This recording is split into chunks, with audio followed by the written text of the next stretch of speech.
Hi, thanks for joining us. For this topic, will you please have ready your downloaded copy of the Addition 0 to 9 Pre-Test Through Concrete Lessons PDF and a printed copy of the table of contents found in the PDF Addition 0 to 9 Intro to SMS. You'll also need a highlighter and a pencil or pen to annotate that table of contents with us. Please pause the video to gather any materials that you. Thanks again for participating. We want to accomplish 4 goals during this close look at the Addition 0 to 9 Instructor's Manual. We want to understand the purposes or goals of this strategy, how the manual and its lessons are arranged, how to select students to participate in the Addition 0 to 9 lessons, and finally, how to track student progress. The purpose of Addition Facts 0 to 9 is to unwrap how to do addition. That is, to take the mystery out of addition by providing students with concrete, representational, and abstract lessons, and then lots of practice. This first instructor's manual, Addition Facts 0 to 9, will provide a systematic means for teaching addition problems that involve the numerals 0 through 9 and contain no sum greater than 9. We'll go through this manual very thoroughly because we want you to understand how the lessons are arranged and because most of the instructor's manuals in this series are organized in this same way. These are the objectives of Addition Facts 0 to 9. Students will acquire conceptual understanding of addition and computational skills for sums 0 to 9 by working through research-validated, concrete, representational, abstract instructional sequence. They will apply that conceptual understanding to solving and creating word problems. They'll learn a mnemonic and use it to solve problems that they do not yet know automatically. And finally, students will practice using addition to build their fluency rate. Although some students will reach automaticity for sums 0 to 9, the focus of these lessons is to build conceptual fluency. These objectives are reflected in the current Florida Math Standards and the new BEST Math Standards. To reach these objectives, you now have ownership of the Strategic Math Series Addition Facts 0 to 9 Instructor's Manual. We got special permission from the University of Kansas Center for Research on Learning to make a PDF of the manual for you until we can give you your official book. The book and the PDF are yours to keep. No matter what format you use, you have permission to copy materials for use with students, but not the entire book. If you'd like to share information with math colleagues at your school, and we certainly hope you will, please allow fiddlers to participate in that by providing manuals and helping share information about the Strategic Math Series. The table of contents for Addition Facts 0 to 9 is organized the same as most manuals in the series, so we want to go through Addition 0 to 9 thoroughly. Please mark up your table of contents with me. Please pause the video to get out your paper or to open up a digital copy of the table of contents and grab a highlighter and a pencil or pen, or get your digital tools ready to go. Please highlight the pretest lesson. The pretest is always the first activity because it helps teachers determine who should participate.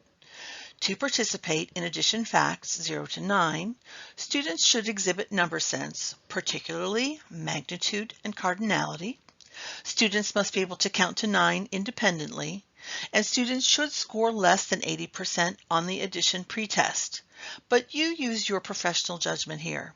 Students who show more than 80% accuracy on the pretest but work very slowly may still need this instruction. Lessons 1 through 3 are the concrete lessons. Please bracket them and mark them with a C. These lessons use manipulatives and introduce the language of math learning, words like plus, and, and equals. Lessons 4 through 6 are the representational lessons. Please bracket them and mark them with an R. During these lessons, students will transition from using manipulatives to creating drawings and tallies to solve problems. Lesson 7 introduces draw, a mnemonic strategy used to help students solve problems when they don't already know the answer. Please highlight Lesson 7. Lessons 8 through 10 are the abstract lessons. Please bracket them and mark them with an A. Students will be using numbers and math symbols at this point to solve problems in these lessons, but they're never forbidden from going back to using representations or concrete manipulatives to help them solve problems. Please now highlight the post-test. The post-test is not a numbered lesson, and it's not a timed assessment. Students must get 90% of these problems correct. That is 18 out of 20 to indicate that they've reached conceptual understanding of addition facts. When students reach that 90% mark, they're ready to move forward to more challenging word problems. Lessons 11 through 13 contain word problems that become increasingly challenging, some with extraneous information. Please bracket lessons 11 through 13 and label them word problems. Did you notice that students will create and solve their own word problems in lesson 13? Please highlight lessons 14 through 21. These lessons provide additional practice to develop fluency through problems, games, and timed activities. The goal again is fluency. Automaticity in addition sums to 20 is a second grade standard according to both the Florida Standards and the new BEST standards. The specific materials needed to teach addition facts 0 to 9 are listed in each lesson. Generally, teachers need to have a large display like a document camera or an interactive whiteboard to show how to solve problems and model for the class.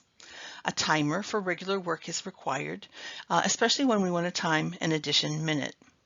Copies of learning sheets from the manual are necessary as well. If copies are an issue, you can always use a plastic sleeve and dry erase markers so that students don't actually write on the paper. For the concrete lessons, 3 different types of manipulatives will be required. Manipulatives are used in the concrete stage of instruction. Characteristics of a manipulative include that they are 3-dimensional, that students can hold them comfortably in their hand, and that they represent ones, not groups. There are a few considerations for using and choosing manipulatives. New manipulatives are distracting. Please allow students to play with them first and then set the manipulatives aside until they're needed for the math work. This is one of those classroom procedures we need to teach, as well as making procedures about how to get out and put away manipulatives. When choosing a manipulative, we want to avoid some common sense things.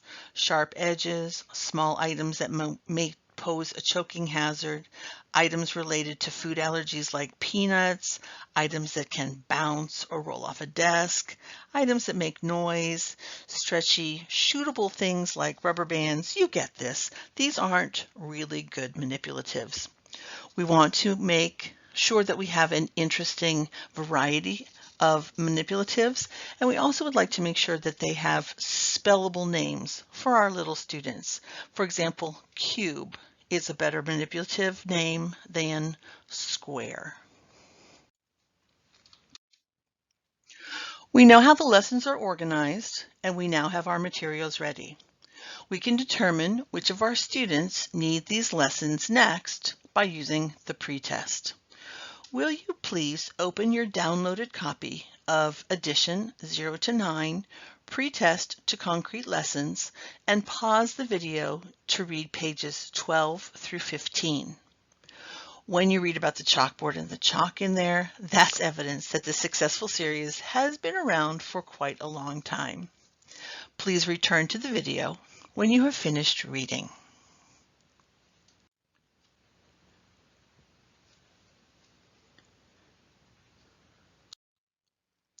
The pretest is always the first activity because it helps teachers determine who should participate and then ask students to make a commitment to learn.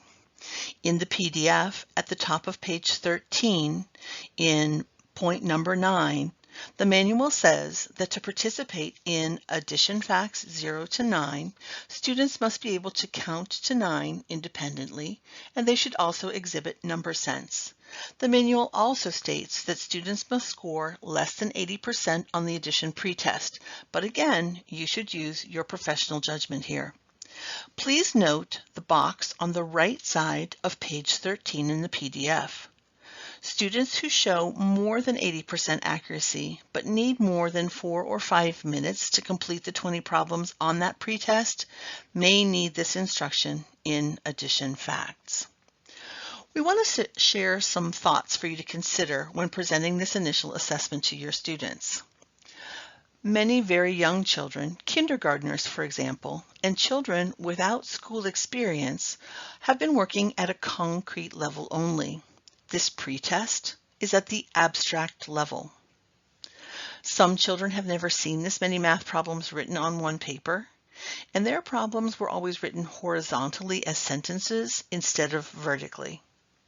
Some students will look at this paper and just feel confused and not know what to do. Our goal is to prevent that deer in the headlights moment and to be able to collect useful data with this pretest. Let's look at a student in your class and decide whether he would benefit from instruction in Addition Facts 0 to 9. Our young friend, Lou, who can reliably count to 20, was in pre-K last year. In pre-K, he exhibited good number sense by understanding cardinality and representing number in multiple ways. Lou completed the pretest in about 4 minutes and correctly solved 10 of the 20 problems. Would you include Lou in Addition 0 to 9 lessons? Yes, for sure, I would too. After the pretest, please make sure that you provide students feedback. Also, ask students like Lou, who will participate in addition lessons, to make a commitment to learn and then sign a learning contract. This act of choice promotes engagement and perseverance. If you read the text of this learning contract on the screen, or perhaps you already read it in the box on the right side of page 15, you'll notice that the student and the teacher are making this agreement. You'll find a reproducible learning contract on page 84 of the Appendix C Student Materials PDF.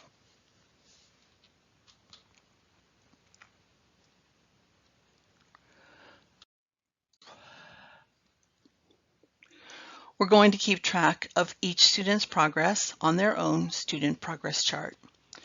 During our feedback session, Lou and I discussed his score and recorded his pretest score, 10 out of 20 or 50%, on his personal progress chart.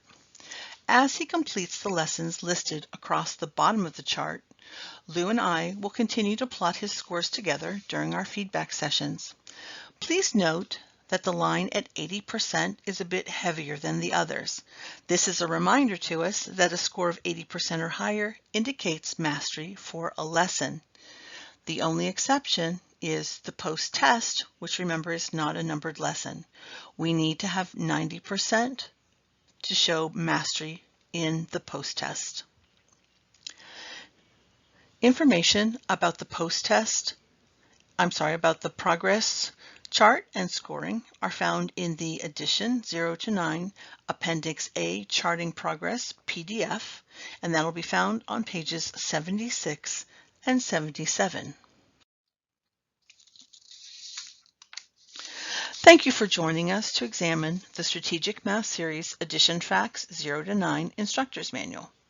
During this examination of the Addition 0 to 9 Instructor's Manual, we looked at the purposes or goals of this strategy, which are to provide a systematic means for students to acquire conceptual understanding of addition and provide practice using addition skills and strategies. We annotated the table of contents to illustrate how the manual and lessons are arranged. You read about the pretest and how to select students to participate in the Addition Facts 0 to 9 lessons. And finally, we saw how to track student progress on the chart. Please return to the Flipgrid and go to the next topic to post any questions or wonderings about our goals so far. Thank you again for watching our video.